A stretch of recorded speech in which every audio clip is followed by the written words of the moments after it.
Eu gosto sempre de dizer que o nosso maior livro é a nossa história. Eu sempre gosto de contar um pouquinho da minha história. Eu gosto sempre de...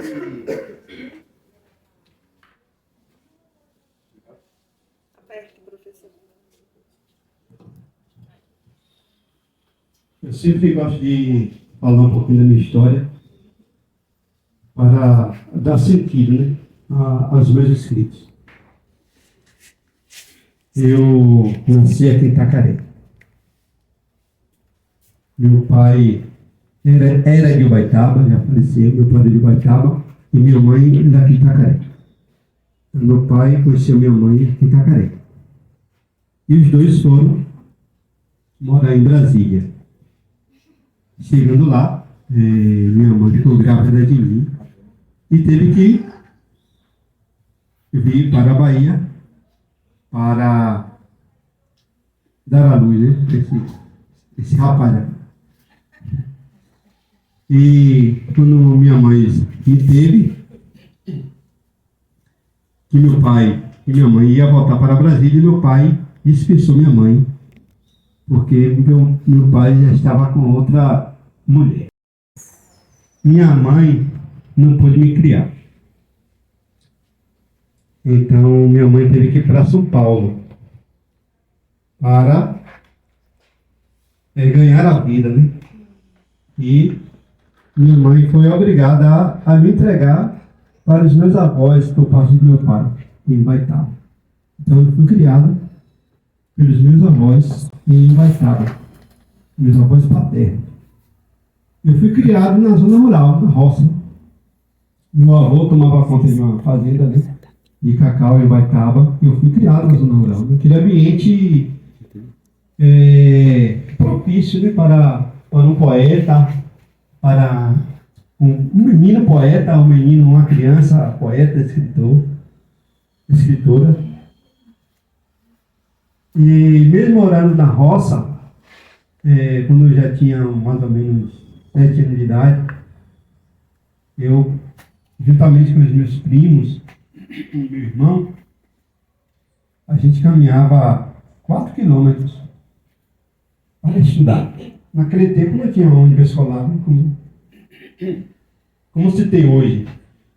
Então a gente andava 4, mas 3 quilômetros para ir, 10 quilômetros para voltar.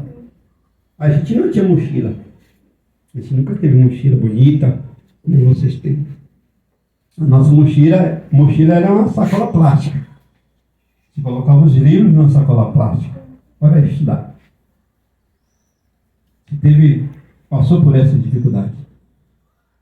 Mas eu sempre digo que era para ser como foi. A minha história era para ser, tinha que ser como foi.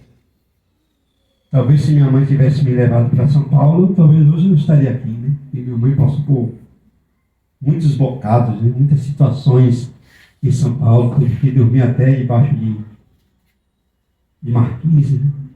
Mas minha mãe passou por essa situação. Talvez eu não estaria ali. Mas minha avó, por parte de minha mãe, também obrigou minha mãe a me entregar. Mas não porque minha avó, por parte de minha mãe, era uma pessoa ruim, uma ótima pessoa, mas foi Deus que quis aqui. Deus tocou no coração dela, endureceu o coração de minha avó, para que eu pudesse ser criado num ambiente propício. E minha infância foi maravilhosa. Apesar dos pesares, minha infância foi maravilhosa. Depois eu fui morar na cidade, porque minha avó tinha que morar na cidade, porque as crianças, né, os netos, tinham que estudar. Então a gente foi morar na cidade. Quando chegou na cidade e não tinha vaga para estudar, eu esperneava para não ver minha mãe. A criança, né, não entendia. Para mim, minha mãe era uma mulher que chegava lá para querer me levar de minha avó. Eu corria para dentro dos cacaus, corria de minha mãe, mas com o tempo eu fui acostumando, aprendendo, entendendo que aquela era minha mãe. Aquela era minha mãe. eu me lembro o rosto de tristeza de minha mãe, quando ela via aquilo ali, e que eu não queria saber dela. Mas ela entendia, né, que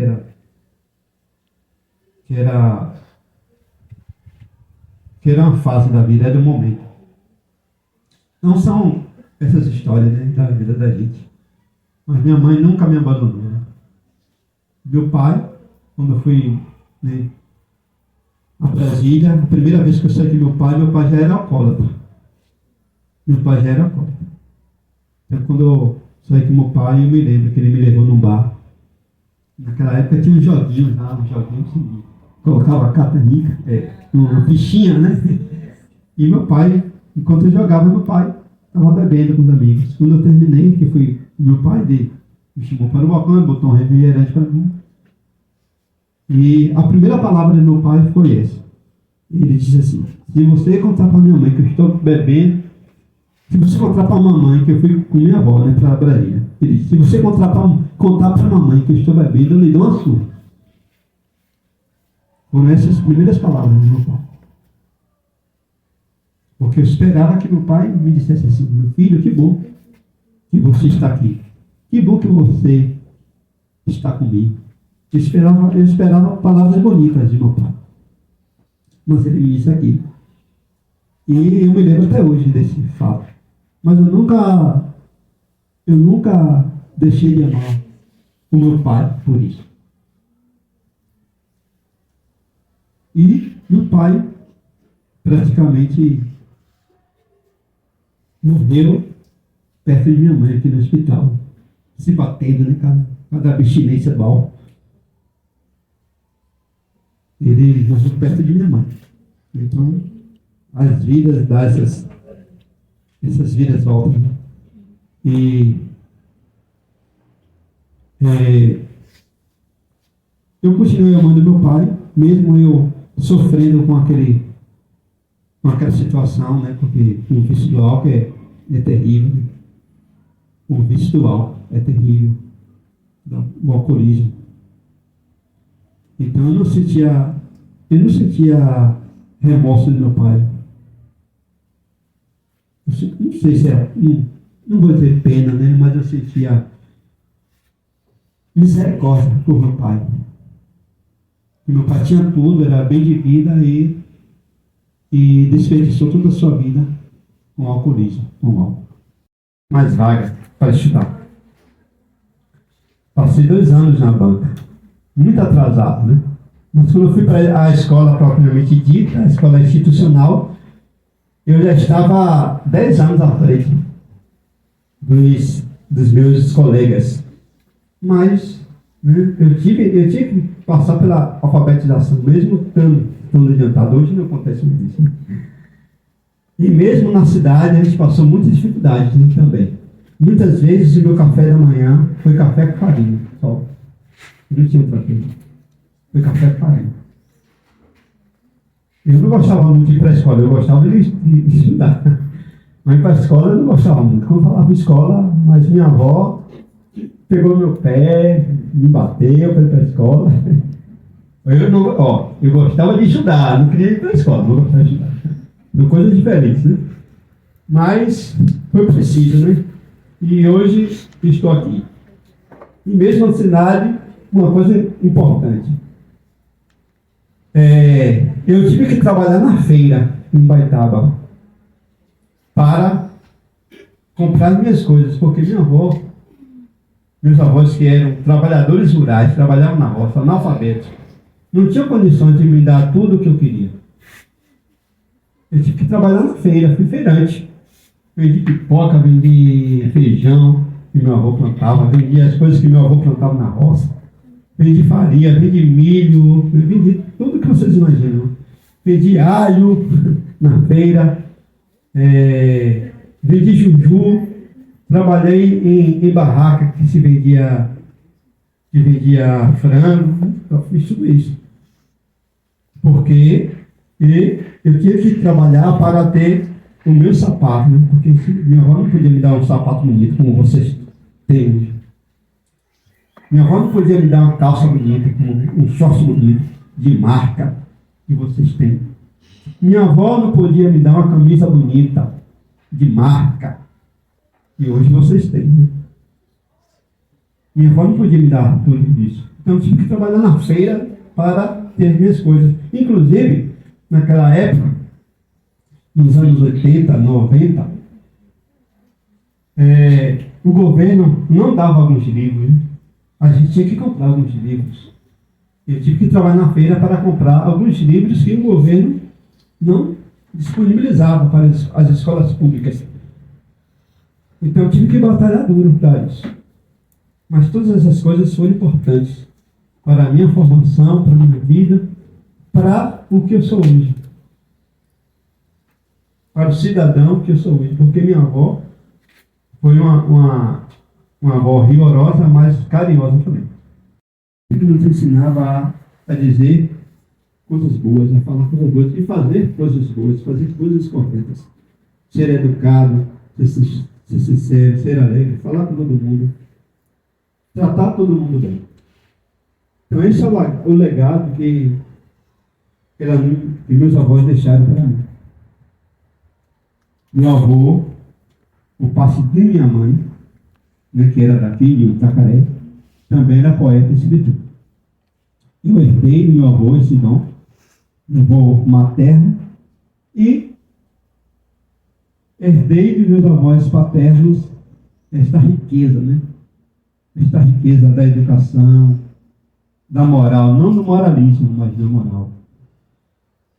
E eu fui criado num ambiente maravilhoso. No fim de contas, nas jengadas, fazia jengadas, tolos de banana, eu pescava curuca, acari, e a gente pescava para sobrevivência, porque às vezes não tinha nada dentro de casa, tinha que pescar. E meu avô caçava, meu avô pescava. Então, eu tive essas coisas boas também na minha vida, além das dificuldades. E todos os sábados na feira, eu sempre guardava um dinheirinho para comprar livros de literatura de cordel. Vocês sabem o que? Vocês sabem o que são literaturas de cordel? Todos os sábados, praticamente, se vendia na feira livros de literatura de cordel. Eu tinha que comprar. Eu poderia faltar qualquer coisa, mas o meu livrinho de literatura de cordel não faltava. Eu tinha que comprar. E isso enriqueceu mais ainda o meu dom, né, de ser poeta. Porque a gente nasce poeta, mas não sabe. Né? Vai descobrindo aos poucos. A gente nasce escritor, mas não sabe. Vai descobrindo aos poucos o dom da escrita. Então, esse é um pouquinho da minha história para dizer para vocês que, mesmo nas dificuldades, nós devemos persistir. Nunca desistir de nada na nossa vida. Meu primeiro livro de poesias, eu demorei 10 anos para publicar. Recebi vários nomes em várias editoras, mas eu nunca parei de escrever, continuei escrevendo. E agora eu vou lançar esses livros. Meu segundo livro de poesia já está na pré-venda, já vai ser lançado agora. Um livro que demorou 2 anos e demorou uns 14 anos para publicar. Mas é assim, o escritor, ele pode até saber quando começa a escrever, mas nunca sabe quando termina. E sempre vem coisas novas. Então, essa é um pouquinho de minha história para vocês me conhecerem e saber, de fato, qual o sentido da escrita.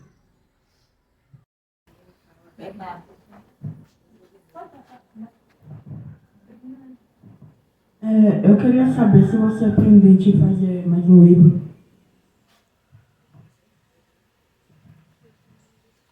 Eu já tenho 3 livros publicados. Né? Vou publicar um agora, entre maio e junho. Vou publicar um livro, que é A Lua Rainha. Inclusive, a professora Juscelei me ajudou aí deu uma força aí na elaboração do roteiro das ilustrações. E esse livro foi inspirado em uma ex-aluna daqui, da João Gomes, né? Que é a aluna Maria Flor. Um dia ela apareceu, ela me deu um papelzinho com o desenho da lua e tinha o nome A Lua Rainha. Né? Ele me deu de presente. E ali comecei a me inspirar, a imaginar. Será lançado agora. E escrito, eu tenho mais uns 6 livros escritos. Né? Pretendo escrever um romance. Nunca escrevi um romance, mas pretendo escrever um romance, já prometido. Eu vou falar sobre uma menina e um palhaço. Raquel e o palhaço chorando. As ideias já estão, falta só começar a escrever, mas as ideias já estão na cabeça. Então é assim, as ideias vão surgindo e aí depois a gente vai colocando no papel. Então eu tenho mais uns 6 livros aí para publicar. Então a meta esse ano é publicar uns 3 livros, mais ou menos. De 3 a 6 livros.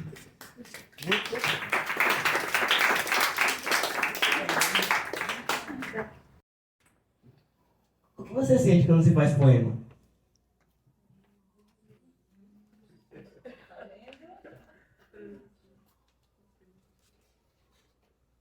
Bem, são muitos sentimentos, né? Quando a gente escreve poesia, poema. Porque o poeta, ele não escreve a poesia só para ele escreve para os outros. O artista que produz uma arte, ele não faz para si, ele faz para os outros.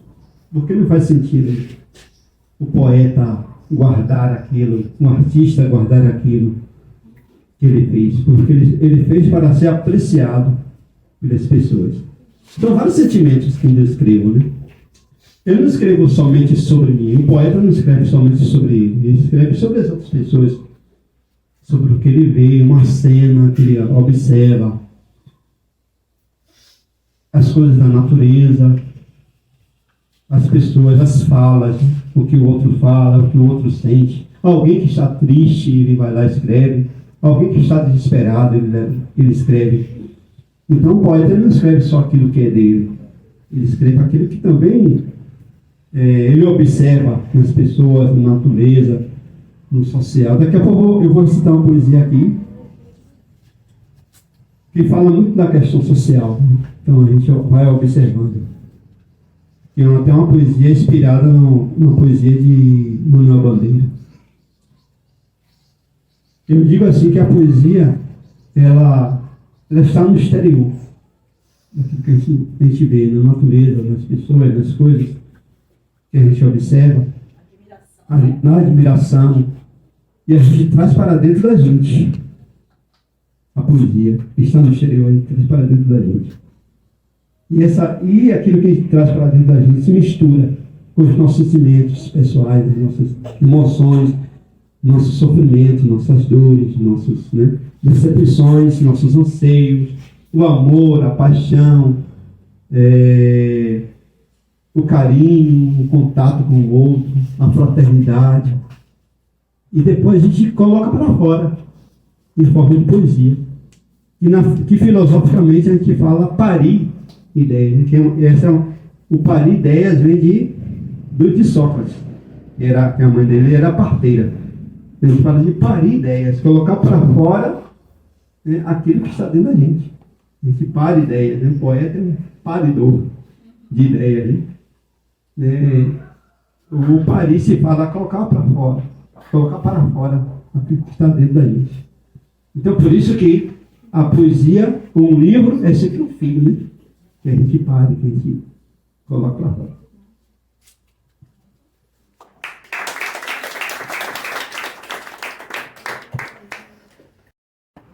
No lixo dos lixos, procura o menino o que há de comer. Encontra miséria, pobreza e horror, opressão no poder, violência e medo. Da lata do lixo, come o menino o pão que sobrou da mesa do desperdício, o pão da soberba, do desprezo da vida, das injustiças, o pão amassado pelo sistema político, pelo homem ganância. Nos entulhos imensos, tem um menino nos olhos, esperança brilhando, e os seus ombros, alegria de quem há de chegar, e os seus braços, a certeza de quem há de vencer.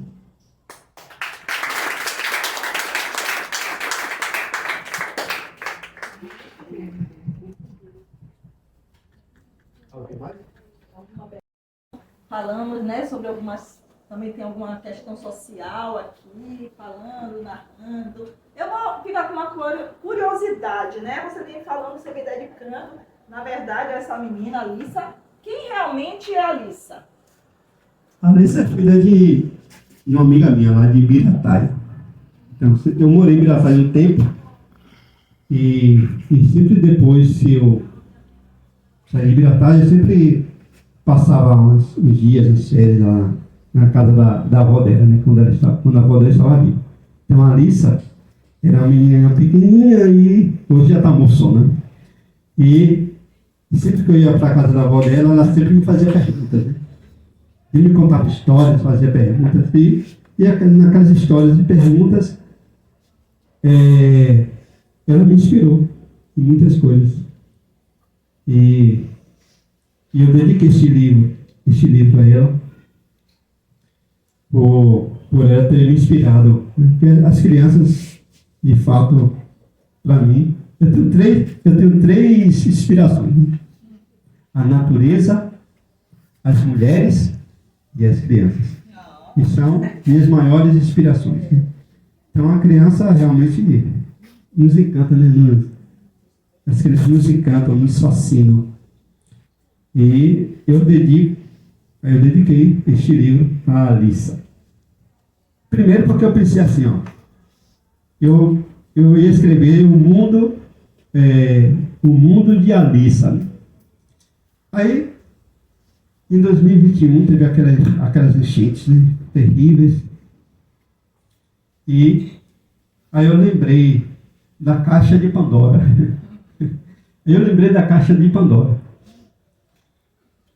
E aí eu fui fazendo essa associação, né? O que podemos ter na caixa de Pandora? Fiquei pensando, aí quando aconteceram as enchentes, eu lembrei das pessoas que doam, fazem doação para os desabrigados das enchentes. E aí eu fui...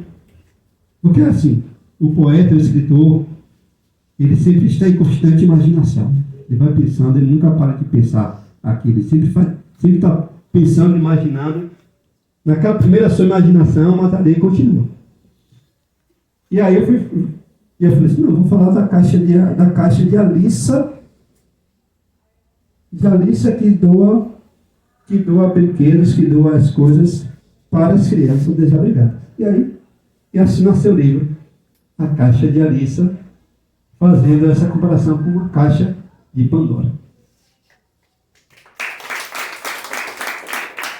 Alguém sabe aí o mito? Quando Zeus criou a humanidade, ele criou... Alguém tinha feito ele criar a mulher também para ficar lá com o resto da humanidade. E aí ele não estava muito afim dessa ideia. Então ele criou uma mulher muito furiosa chamada Pandora e fez uma caixa com todos os males da humanidade dentro. Aí ele ficava atiçando ela para ela abrir essa caixa logo, abre. Aí teve um dia que ela abriu. Aí saiu todos os males da humanidade e no fundo da caixa estava a esperança. Teve algum professor ou professora que te ajudou quando você era criança na escola? Para te motivar, te inspirar a escrever, para poder a gente imitar o exemplo e fazer aqui também na escola. Em relação... Eu tive bons professores, né, na minha infância.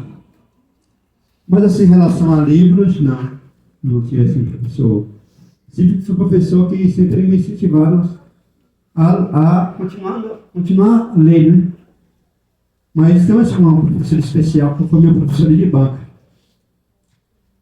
E como falei, antes de ir para a escola propriamente dita, a escola enquanto instituição, eu fui para a banca, né? Aprendi. Então essa professora que eu sempre me lembro, professora de banca, a professora Marisete, em Baitaba. Ela quem me ensinou as primeiras letras e quem me fez, de fato, me ensinou de fato não com palavras, mas com seu gesto, com sua dedicação. Ela que de fato me incentivou a seguir em frente, né?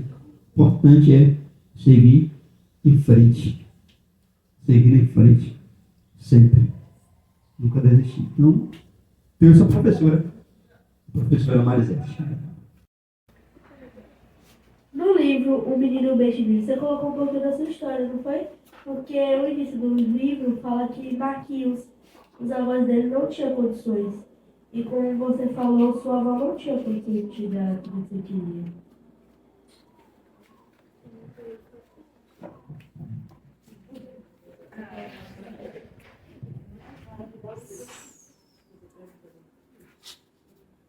Exatamente. O menino BTV surgiu porque lá em casa, em Baitaba, na zona urbana, tinha um pé de abacate no quintal lá de casa. E sempre aparecia o BTV. E minha avó, ela dizia assim, quando o BTV está cantando no quintal da casa, é sinal de que vai chegar a visita. Até esse momento, eu não conheci meu pai. Eu só fui conhecer meu pai com 10 anos de idade, porque eu fui a Brasília, conheci meu pai. Então eu não conhecia meu pai, tinha vontade de conhecer meu pai. Então, para mim, a visita que sempre ia chegar era meu pai. Então, toda vez que o BTV cantava, eu ia para a janela da frente da casa, esperar essa visita, que era meu pai. Então, o BTV é baseado em um fato real da minha vida, da minha família, principalmente minha avó. Inclusive, esse livro eu dedico aos meus avós paternos, porque esse livro foi inspirado nele, né? E a gente tem que lembrar que existe a sabedoria científica e a sabedoria popular, né? Então, as crenças, as parlendas, que vocês aprendem na escola. Então, minha avó tinha essa crença. E outras crenças que na sabedoria popular a gente vai aprendendo que a gente leva para a nossa vida.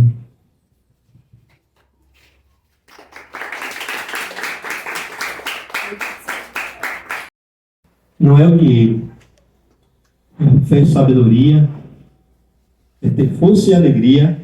O material é passageiro. É a graça, o amor, é a paz interior, é ter saúde por inteiro. E a riqueza é o bem viver, na gratidão e na bondade, na grandeza da humildade e sempre aprender. Ter os olhos de criança, o coração de esperança. Este é o meu poder.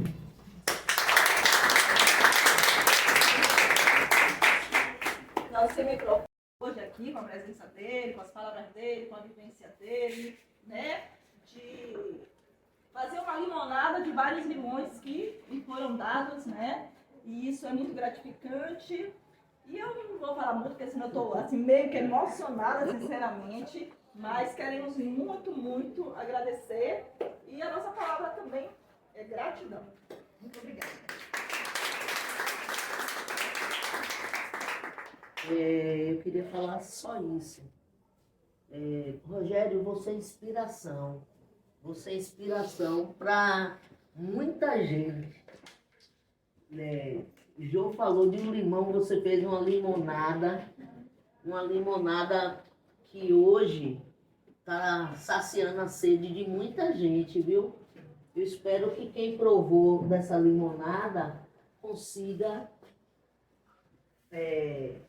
dividir, partilhar da melhor forma para todo mundo, porque o resultado dos trabalhos vão ser expostos para toda a cidade. A gente vai expor os trabalhos de vocês em uma feira que todos os anos tem visitação de toda a cidade. Nós somos conhecidos pela nossa fazer cultural. Então eu peço que vocês vejam com carinho esse momento que a gente está realizando. A gente tem trazido pessoas, a gente trouxe Rafael Barros, a gente trouxe agora Rogério Medrado, a gente vai trazer outro escritor, todos da nossa cidade. Então, eles são grandes escritores que moram bem perto da gente. Eu espero que eles botem uma sementinha aí em cada um de vocês e vocês se esmerem quando vocês forem fazer, porque eles vieram aqui, ó, deixar essa sementinha, vieram até a nossa escola plantar essa semente para que vocês frutifiquem. Ok? Muito obrigado, vocês são muito inteligentes, viu?